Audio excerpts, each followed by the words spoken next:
मैं परमेश्वर का धन्यवाद देता हूँ। प्रभु ने हम प्रत्येक को एक बार फिर इकट्ठा होने का एक मौका दिया है।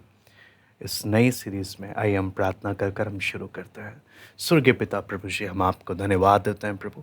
अभी तक आपने संभाला पिता, आपके हर एक भलाइयों के लिए, उपकारों के लिए हम धन्यवाद देते हैं।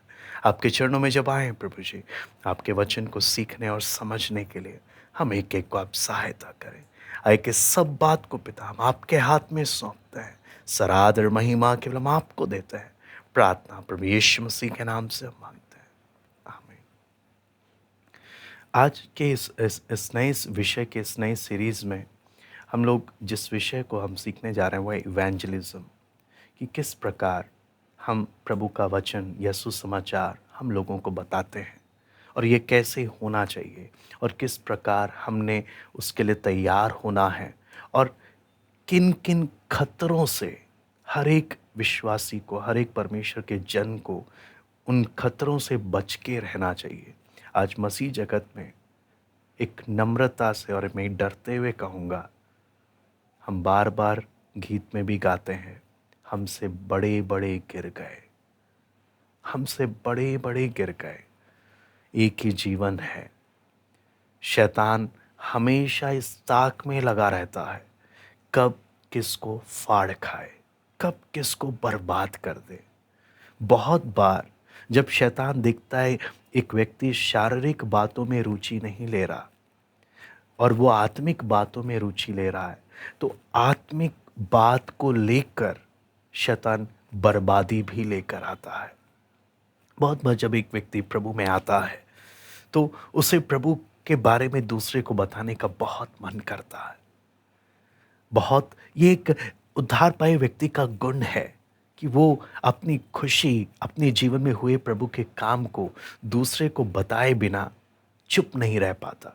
उसका बहुत मन करता है, लेकिन अगर सही तरीके से तैयारी नहीं है, शैतान वहीं पर उस व्यक्ति के जीवन को बर्बाद करने का अवसर निकाल लेता है। इसलिए बहुत ज़रूरी है हम एक एक इस बातों को सीखें। यहाँ पर एक महत्वपूर्ण बात जो है, हर एक कलीसिया के पीछे एक महत्वपूर्ण जो बात है कि हर एक को परमेश्वर ने एक दायित्व दिया है, जिम्मेदारी दी है। हमने प्रभु के बारे में लोगों को बताना है। यदि हम नहीं बताते हैं, आपको मालूम है, आप आज के समय में हजारों साल पहले के अवशेष हमें मिलते हैं आज भी। कितने चीज़ों के अवशेष की हम वहाँ पे जाके देखते हैं कि हाँ, ऐसा भी कभी हुआ करता था, है ना। ऐसा भी कभी, ये उस समय की बात है, उस समय के चीज़ों के अवशेष हैं। अवशेष अवशेष समझते हैं आप कि एक समय था ये, लेकिन अब ये उसका अवशेष है। जो कलीसिया सुसमाचार की सेवा में ध्यान नहीं देती, वो लास्ट में एक अवशेष बनकर रह जाती है। उनके जीवन में एक ठंडापन, एक सूखापन आ जाता है। सुसमाचार की सेवा एक ऐसी सेवा है जो कलीसिया को सदैव गर्म रखता है, सदैव आत्मिक रूप से तरोताज़ा रखता है। तो हर एक उद्धार पाया हुआ, बपतिस्मा लिया हुआ, पवित्र आत्मा की भरपूरी पाया हुआ व्यक्ति, एक जिम्मेदारी बनती है, मैं प्रभु में बलवंत होता जाऊं और जब कभी प्रभु मुझे अवसर दे, मैंने लोगों को प्रभु के बारे में बताना है। लेकिन यहाँ पर हम कुछ बातें परमेश्वर के वचन से, हम लूका रचित सुसमाचार 5वें अध्याय में हम लोग सीखेंगे कि क्या बातें हमने सीखना है, समझना है ना। तो उसमें लूका 5वां अध्याय उसका 1 से लेकर 11 तक हम पढ़ेंगे, जिसमें हम सुसमाचार की सेवा की बुलाहट को हम देखते हैं, है ना। उसकी बुलाहट को सबसे पहला 5 का 1 से 11 मैं पढ़ना चाहूँगा। जब भीड़ परमेश्वर का वचन सुनने के लिए उस पर गिरी पड़ती थी और वो गन्नेसरत की झील के किनारे पर खड़ा था, तो ऐसा हुआ कि उसने झील के किनारे 2 नावें लगी हुई देखी और मछुए उन पर से उतरकर जाल धो रहे थे। उन नावों में से एक पर, जो शमौन की थी, चढ़कर उसने उससे विनती की कि किनारे से थोड़ा हटा ले चले। तब वह बैठकर लोगों को नाव पर से उपदेश देने लगा। जब वह बातें कर चुका तो शमून से कहा, गहरे में ले चल और मछलियां पकड़ने के लिए अपने जाल डालो। शमौन ने उसको उत्तर दिया, हे स्वामी, हमने सारी रात मेहनत की और कुछ ना पकड़ा, तो भी तेरे कहने से जाल डालूंगा। जब उन्होंने ऐसा किया तो बहुत मछलियां घेर लाए और उनके जाल फटने लगे। इस पर उन्होंने अपने साथियों को जो दूसरी नाव पर थे संकेत किया कि आकर हमारी सहायता करो, और उन्होंने आकर दोनों नावें यहां तक भर ली कि वे डूबने लगी। यह देखकर शमौन पतरस यीशु के पांव पर गिरा और कहा, हे प्रभु, मेरे पास से जा, क्योंकि मैं पापी मनुष्य हूं। क्योंकि इतनी मछलियों के पकड़े जाने से उसे और उसके साथियों को बहुत अचंभा हुआ। और वैसे ही जब्दी के पुत्र याकूब और यूहन्ना को भी, जो शमौन के सहभागी थे, अचंभा हुआ। तब यीशु ने शमौन से कहा, मत डर, अब से तू मनुष्यों को जीवता पकड़ा करेगा। और वे नाव के किनारे पर ले आए और सब कुछ छोड़कर उसके पीछे हो लिए। है ना, यहाँ पर हम कुछ महत्वपूर्ण बातों को हम लोग यहाँ पे सीखेंगे कि कैसे एक सुसमाचार की सेवा की बुलाहट में हम देखते हैं। सबसे पहला 5 का 1 जब हम पढ़ते हैं, यहाँ पे लिखा है, जब भीड़ परमेश्वर का वचन सुनने के लिए उस पर गिरी पड़ती थी। है ना, यहाँ पे लिखा है भीड़ क्यों आ रही है ना, भीड़ क्यों आ रही है। यहां पर आप देखें, परमेश्वर का वचन सुनने के लिए। तो हर एक व्यक्ति जो सचमुच प्रभु के बारे में लोगों को बताना चाहता है, उसने एक बात को ध्यान में रखना है, लोग मुझे देखने के लिए कोई नहीं आएगा। अगर मैं प्रभु के साथ सही संबंध में हूं, प्रभु की आत्मा में होकर, है ना, उसके सामर्थ्य में होकर, प्रभु की अगुवाई में प्रभु को सबके सामने ऊंचा करूंगा। जहां प्रभु का नाम ऊंचा हो रहा है और जहां प्रभु का वचन प्रभु की सामर्थ्य से बताया जा रहा है, वहां पर प्रभु हर एक लोगों को, जिन्हें प्रभु चाहता है, सबको प्रभु लेकर आएगा। वहां भीड़ की कमी नहीं है, वहां लोगों की कमी नहीं है, क्योंकि वहां मुख्य महत्व किसको दिया जा रहा है? प्रभु को। प्रभु लेकर आएगा, है ना। और आगे दूसरी बात यहां पे जो हम देखते हैं कि जो अवसर आगे हम यहां पर देखते हैं कि यहां पे लिखा है कि उसने झील के किनारे 2 नावें लगी हुई देखी और मछुए उन पर से उतरकर जाल धो रहे थे। उन नाव में से एक पर, जो शमौन की थी, चढ़कर उसने उससे विनती की कि किनारे से थोड़ा हटा ले चले। तब वे बैठकर लोगों को नाव पर से उपदेश देने लगा। यहां पर हम एक अगली बात जो देखते हैं, प्रभु यीशु जो भी चीजें उपलब्ध हैं उसी को अपनी सेवा के लिए इस्तेमाल करता था। यहां पर देखें, नाव वहां पर उपलब्ध है। किसकी नाव है? पतरस की नाव है। 2 नावें देखी और वो पतरस की नाव पर क्या हो गया? चढ़ गया। जो उपलब्ध है प्रभु उसे इस्तेमाल कर रहा है। क्या आप और हम एक एक कह सकते हैं, प्रभु हम तेरी सेवा के लिए उपलब्ध हैं? क्या प्रभु आपके जीवन को, आपके जीवन की नाव को अपनी सेवा के लिए इस्तेमाल करने की आप आजादी देंगे? या प्रभु को बोलेंगे, प्रभु मैं भी काम कर रहा हूं, मैं भी व्यस्त हूं, आप प्लीज कि कहीं और किसी और के पास चले जाइए, आप डिस्टर्ब नहीं करिए, मेरी नाव में मेरी मर्जी चलेगी। है ना। आप देखें, पतरस की नाव, पतरस का धंधा, पतरस का कामकाज का जगह है ना। और पतरस एक ऐसी, ये इस टाइम की घटना है जहां पतरस का दिमाग भी खराब है, खुश नहीं है, कामकाज बढ़िया नहीं चल रहा, है ना, कामकाज सही नहीं चल रहा, बहुत बातों की टेंशन है। लेकिन ऐसे समय में प्रभु यीशु पतरस की नाव पर आ रहा है और पतरस रोक नहीं रहा। क्या प्रभु यीशु को मेरे जीवन की नाव में अपनी इच्छा से सेवा करने की आजादी हम देते हैं? ये एक सवाल है जो हर एक प्रभु के लोगों को रुक कर अपने आप से पूछना चाहिए। कि क्या प्रभु जब चाहे मेरे जीवन की नाव में आकर मेरे जीवन की नाव पर अपना पूरा नियंत्रण के साथ एक फ्रीली स्वतंत्र रूप से अपनी सेवा कर सकता है? क्या मुझे इस्तेमाल करने की मैं प्रभु को उतनी आज़ादी दे रहा हूँ, या मैं अपनी इच्छाओं से भरा हुआ हूँ? है ना? ये बात है। और जो हर एक ने हम एक एक ने पूछना है। तीसरा बात यहाँ पर हम देखते हैं 5:3 में लिखा है कि तब वह बैठकर लोगों को नाव पर से उपदेश देने लगा। है ना? लोगों को नाव पर से बैठकर क्या कर रहा है? उपदेश दे रहा है। प्रभु उनसे बातें कर रहा है। लेकिन उसके बाद आगे जब हम देखते हैं, जब वह बातें कर चुका तो शमून से कहा, गहरे में ले चल। आप यहां पर देखें, भीड़ से क्या बातें कर रहा है यहां पे वचन नहीं बता रहा, लेकिन यहां ये बात बता रहा है प्रभु शमून से क्या बात कर रहा है। आप देखें, प्रभु की सेवकाई में प्रभु सबसे ज्यादा महत्व किस बात को देता था? भीड़ के बीच में वचन बताना, है ना, बहुत सारे लोगों को वचन बताना, दृष्टांत बताना है, उसका अपना एक भूमिका है, सबको सत्य बताना। लेकिन प्रभु यीशु का मुख्य फोकस एक एक व्यक्ति के साथ बैठकर बातें करना है। असली प्रभु का सुसमाचार का असली जो कार्य वो ये नहीं है कि आप किसी जगह गए या आप कहीं पे जाके बड़ी मीटिंग चला रहे हैं, ये नहीं है। इसका अपना भूमिका है, लेकिन सबसे पावरफुल, सबसे महत्वपूर्ण होता है जब दो व्यक्ति एक साथ बैठकर प्रभु के बारे में बात करते हैं।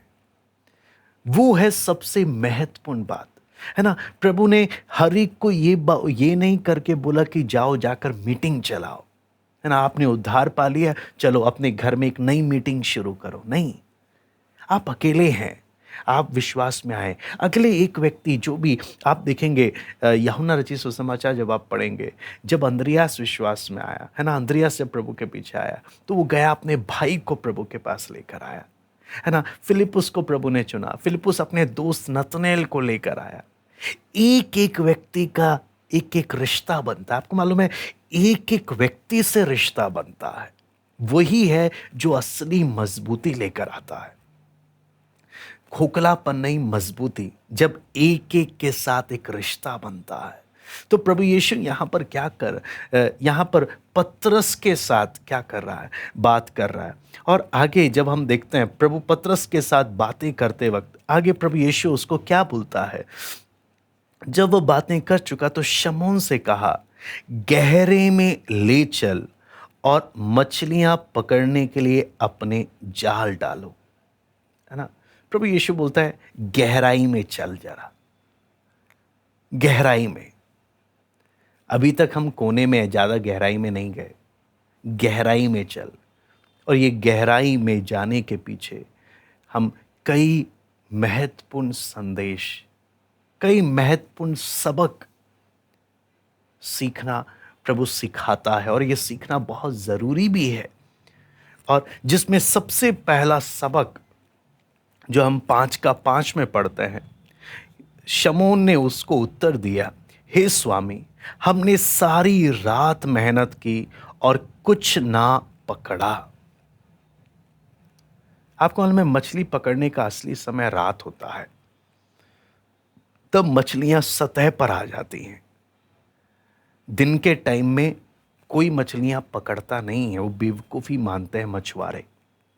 तो रात के समय बोलते, इसलिए हमने यहाँ पे लिखा है हमने सारी रात मेहनत करी, है ना।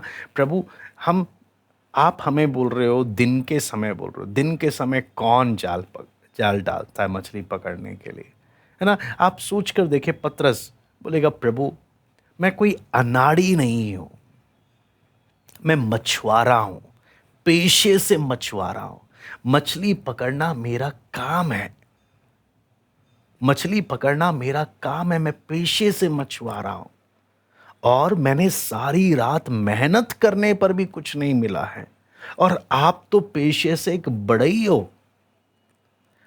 हाँ, आप और मैं, अगर आप सोचें हमें हमारे सामने कोई ऐसा व्यक्ति आएगा, हम क्या बोलेंगे, भाई आप क्यों हमारा और टाइम वेस्ट कर रहे हो, क्यों हमारा और दिमाग खराब कर रहे हो। ऐसे ही हमारा दिमाग खराब हो गया, थके हैं, सारी रात जाग कर मेहनत किया, फिर भी कुछ नहीं मिला। लेकिन यहाँ पर प्रभु यीशु क्या चीज हर एक सुसमाचार बताने वाले को सिखाता है, ये है असफलता की गहराई।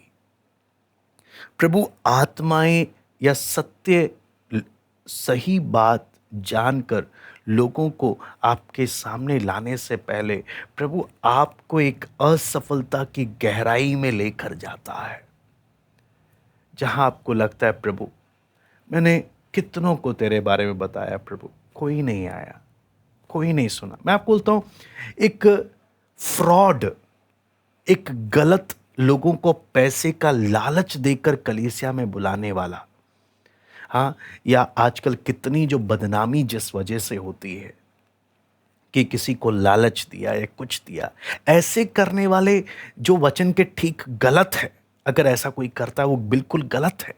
किसी को लालच देकर, किसी को भरमा कर, है ना, बेवकूफ बनाकर कलीसिया में ला रहा, वो गलत है। लेकिन सही तरीके का वचन के हिसाब का सुसमाचार में प्रभु सबसे पहला जो लेसन हर एक को सिखाता है वो ये है, असफलता की गहराई। इसमें डुबकी लगाता है कि ये एहसास हर एक सुसमाचार बताने वाले को होना चाहिए, मैंने सारी रात मेहनत करी, सच्चे मन से मैंने कितनों को ट्रैक्स बांटा, सच्चे मन से कितनों को ट्रैक्स बांटा, सच्चे मन से मैंने कितनों को प्रभु के बारे में बताया, कोई नहीं आया, कोई नहीं आया। आपको मालूम है, ये एक ऐसा असफलता का गहराई होता है ना, जिसमें कितने तो ना बोलते हैं हम मछुआरे का काम ही छोड़ के जा रहे हैं, हमारे बस की नहीं है, हमें हमें सेवा के लिए प्रभु ने बुलाया ही नहीं है। वो जाल धोना तो दूर की बात है, ये तो जाल धो रहे थे पतरस वगैरह, वो तो जाल नाव सब छोड़ के निकल जाएंगे दूसरा काम धंधा ढूंढने के लिए, कि हमें तो इस सेवा के लिए बुलाया ही नहीं करके। क्योंकि असफलता की गहराई इंसान को, जो सच्चे मन से प्रभु के बारे में लोगों को बताता है, वो टूट जाता है, बहुत ज्यादा टूट जाता है। आप पतरस की उस वेदना को, उस दर्द को अगर समझ सके, प्रभु ऐसा नहीं कि मछलियां इसलिए नहीं मिली कि मैंने कोई मेहनत नहीं करी, सारी रात प्रभु मेहनत करी है, कितनों को वचन बताया प्रभु, कोई नहीं आया, कोई नहीं आया। आज सब अपने मतलब के लिए जीते हैं, कोई वचन, कोई सच्चाई जानने का किसी को मन ही नहीं है।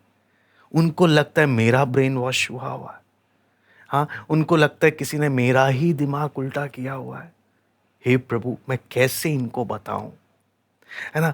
ये एक महत्वपूर्ण बात है ना। तब आप देखें 5:4 में एक और बात प्रभु बोलता है, जो इसमें लिखा है, गहरे में चल। क्यों विफलता आ रही है? आत्मिक जीवन ना बाहर बाहर का, कोने कोने का आत्मिक जीवन नहीं, हाँ, गहराई में चल, प्रभु को गहराई में जान, प्रभु के साथ एक गहराई में संबंध बना। एक प्रार्थना का जीवन सिर्फ खोखला ऊपर ऊपर का नहीं, एक गहराई प्रार्थना का जीवन, जो एक ऐसा जीवन जो प्रार्थना से ढका हुआ है, एक ऐसा प्रभु को ऐसा जानना, प्रभु के साथ एक ऐसा रिश्ता होना जो एक गहराई में ही हो सकता है। उस अनुभव के लिए प्रभु बुलाता है ना। पहला पहला कौन सा गहराई है? असफलता। प्रभु दिखाता है, तू कितना भी वचन सीख ले, कितना भी नोट्स बना ले, कितने भी पॉइंट्स इकट्ठा कर ले, कितने भी साइंटिफिक एविडेंस ले ले, कितने भी लॉजिकल आर्ग्यूमेंट्स ले ले, तू जीरो है, तू कुछ नहीं कर पाएगा, तू कुछ नहीं कर पाएगा। तब आता है, चलो अब आत्मिक गहराई में चलते हैं। तब आता है महत्वपूर्ण बात कि प्रभु के साथ गहराई में जाकर वो एक ऐसा प्रभु को जाने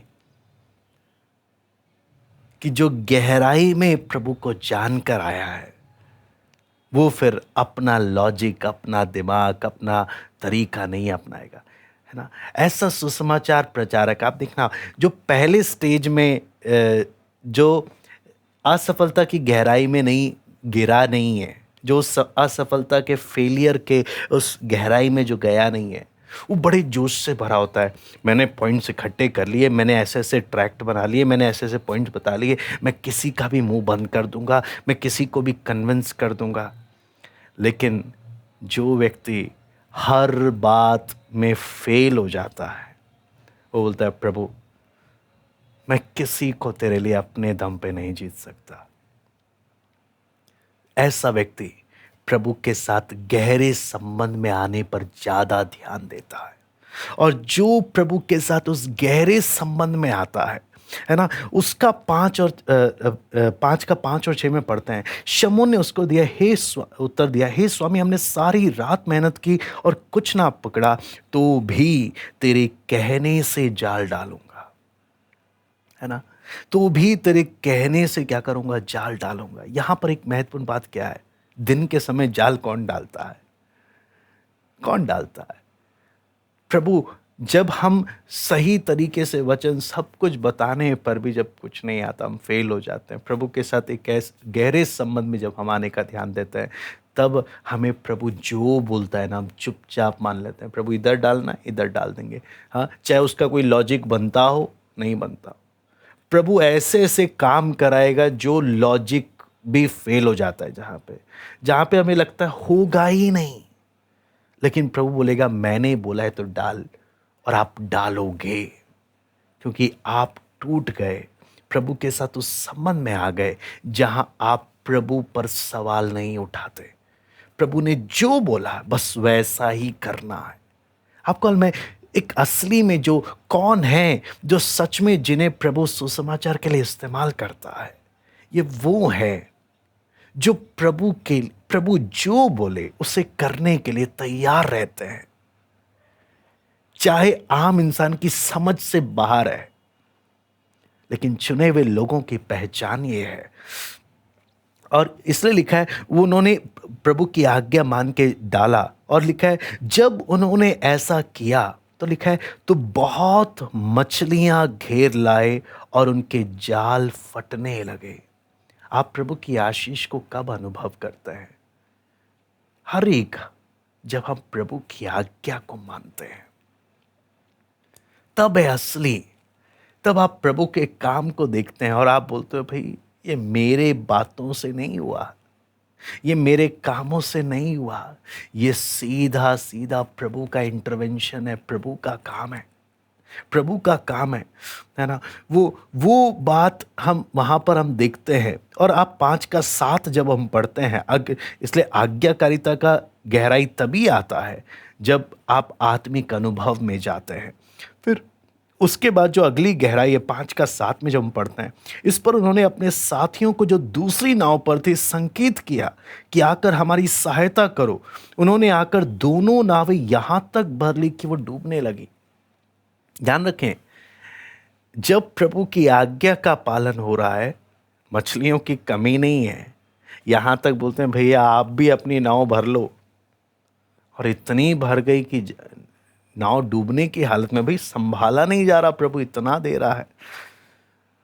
कहने का मतलब यहां पर जो व्यक्ति आत्मिक अनुभव में है, आत्मिक गहराई में है, और जो सचमुच प्रभु की आज्ञा को मानता है, आज्ञा को मान के चल रहा है, वचन में हम एक साफ साफ बात क्या देखते हैं, वो व्यक्ति ना मछलियों को लेके लड़ता नहीं है, ना वो जाके दूसरे की मछलियां चुरा कर अपने में डालता है, बल्कि वो दूसरों को बुलाता है आ जाओ ले लो, मेरे से अकेले नहीं संभाला जाएगा, आप भी ले लो।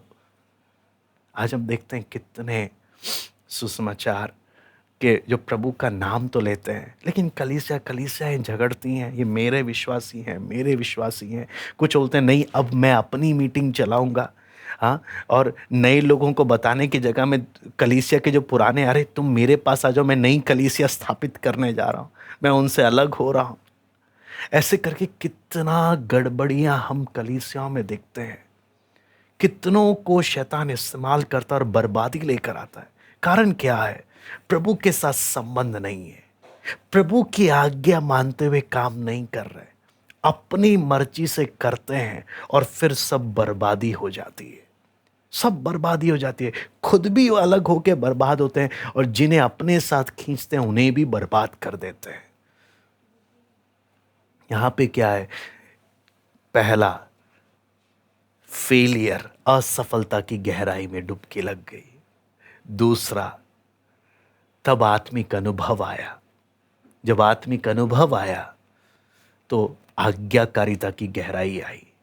जब आज्ञाकारिता की गहराई आई तो आपस में एकता है, आपस में ये लड़ाई नहीं है, आपस में एकता आ गई ना, आपस में प्रेम है। भैया आप भी ले लो, आपस में प्रेम है, एकता है। और जब ऐसा हो रहा है तो अगली गहराई क्या है? दिव्य प्रकाशन, परमेश्वर का प्रकाशन। उस समय हम देखते हैं लूका 5:8 में हम देखते हैं, यह देखकर शमौन पतरस यीशु के पांव पर गिरा और कहा, हे प्रभु मेरे पास से जा, क्योंकि मैं पापी मनुष्य हूं। आपको मालूम है, जब प्रभु के हिसाब से जब काम होता है ना, आपको मालूम है उस समय एक सुसमाचार प्रचारक, एक सच्चा व्यक्ति जो सच में प्रभु की सेवा करता है, उसे अपनी अयोग्यताएं दिखती हैं। वो तीसरे स्वर्ग में नहीं चढ़ता। आप समझ रहे दोनों में अंतर क्या है? कि हाँ मैं कितना बड़ा हूं, देखो मेरे द्वारा कितना बड़ा बड़ा काम हो रहा है। नहीं, वो उतना और टूट जाता है, उतना और टूट जाता है। हे प्रभु मैं नलायक, मैं नलायक, ये काम मेरा नहीं है, ये काम तेरा है। जब प्रभु किसी जगह में जागृति लेकर आता है, वो टूट जाते हैं। वो श्रेय कभी खुद को नहीं लेते कि ये मेरे वजह से हुआ, नहीं, ये काम प्रभु का है। तो वो बात यहां पर आप देखें, पतरस जान गया, जो नदी की गहराई, जो समुद्र की गहराइयां जानता है, वो मुझ मनुष्य के अंदर की गहराइयों को भी जानता है। जिसके कहने पर बोला इधर जाल डालो, मछलियों ने उधर आना है, क्योंकि उसने बोला है। यदि मैं प्रभु की आज्ञा मान के चलूंगा, जो वो बोलेगा वो पक्का होकर रहेगा, क्योंकि परमेश्वर का वचन कभी व्यर्थ नहीं जाता। वो अपना काम कर कर ही वापस लौटता है। तो एक बहुत ही महत्वपूर्ण बात, इसलिए बहुत जरूरी होता है कि हम एक एक अनुभवों, एक एक बात के अनुभवों से हम होकर जाएं। और इसलिए हम 5:10 में जब हम पढ़ते हैं, वैसे ही जब्दी के पुत्र याकूब और यूहन्ना को भी जो शमौन के सहभागी थे, अचंभा हुआ। तब यीशु ने शमौन से कहा, मत डर, अब से तू मनुष्यों को जीवता पकड़ा करेगा। अब प्रभु ने अपनी सेवा के लिए बुला रहा है, जीवता पकड़ा करेगा। मनुष्य को जीवता पकड़ने का मतलब क्या है? मछलियां पानी में रहती है, वो उनका नेचुरल है, स्वभाव है, वो पानी में है। जब पानी से निकालो तो मर जाएंगे।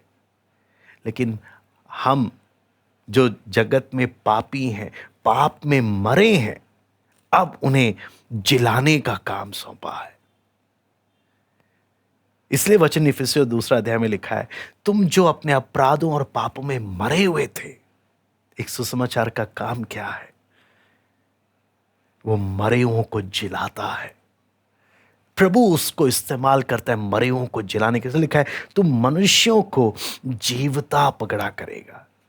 मछलियों को निकालते मर जाते हैं, उनको जीवता, उनको जीवित करने का काम प्रभु देता है। और आपको मालूम है, इसका 5:11 में जब हम पढ़ते हैं, वहां पे लिखा है, और वे नावों को किनारे पर ले गए और सब कुछ छोड़कर उसके पीछे हो लिए। ये आता है समर्पण की गहराई। जो प्रभु को सचमुच जानने लगता है, वो उस प्रभु के प्रति वो समर्पण क्या है, वो प्रभु के लिए सब कुछ छोड़ने वाला बन जाता है, सब कुछ छोड़ने वाला। लेकिन सारी बात है, गहराई में जो गया है वही सब कुछ छोड़ सकता है। जो गहराई में गया है ना, जो गहराई में नहीं गया वो क्या करेगा? दाऊद बोलता है मैं प्रभु को फ्री की भेंट नहीं दूंगा, मैं कीमत देकर मैं अपनी भेंट अर्पित करूंगा। आप प्रभु के लिए क्या आप इन अनुभवों से गए हैं? आप प्रभु के लिए आज क्या कीमत दे रहे हैं? क्या इसी सिद्धांतों को क्या आपने अपने जीवन में अनुभव किया? क्या वो विफलता को अनुभव किया? प्रभु मैंने बहुत कोशिश किया, मैंने बहुतों को बताया प्रभु, सब मेरा मजाक उड़ाते हैं, कोई विश्वास नहीं करता। उस समय प्रभु आपको आत्मिक अनुभव, गहराई के अनुभव में बुला रहा है कि मैं प्रभु के साथ और समय बिताऊं, और प्रभु जिधर बोले उधर जाल डालो। प्रभु जिसको बोले इसको वचन बता, मैं उसको बताऊं, अपना दिमाग नहीं, ताकि हर बात के द्वारा केवल प्रभु का नाम ऊंचा हो। मेरे होठों को प्रभु ने इस्तेमाल करना है, मेरी आवाज को प्रभु ने इस्तेमाल करना है, तब जाके प्रभु का काम होगा। और अंत में नाम भी, आदर और महिमा भी सिर्फ प्रभु को मिले। जब भी मैं कुछ प्रभु के लिए करता हूं और प्रभु जब मेरे द्वारा जब उस काम को करता है, क्या मेरे अंदर बाद में घमंड आता है या एक टूटापन? हे प्रभु, मैं तो कितना कमियों से भरा हूं, मैं नालायक हूं। प्रभु फिर भी तूने ये काम किया, ये तेरा काम है। वो टूटापन है या नहीं, वो एक सारी बातें परमेश्वर हमें इन्हीं वचनों के द्वारा हमें सीखने को देता है। आइए हम प्रार्थना करें। हमारे स्वर्गीय पिता प्रभु जी, हम आपको धन्यवाद देते हैं कुछ समय प्रभु आपके वचन को सीखने का आपने हमें अवसर दिया। सचमुच आपके वचन में प्रभु बहुत खजाना है, यह हमें तरोताजा करता है, हमारे समर्पण को, हमारे जीवन को जांचने का मौका देता है। प्रभु दया कर, हर एक व्यक्ति जो प्रभु सचमुच प्रभु तेरे लिए जीना चाहता है, प्रभु तेरी इच्छा के अनुसार चलना चाहता है, उन वचन को समझने के लिए आप सहायता करें। एक एक से आप बात करें प्रभु, सब बात आपके हाथ में सौंपते हैं। सरादर महिमा केवल हम आपको देते हैं। प्रार्थना प्रभु यीशु मसीह के नाम से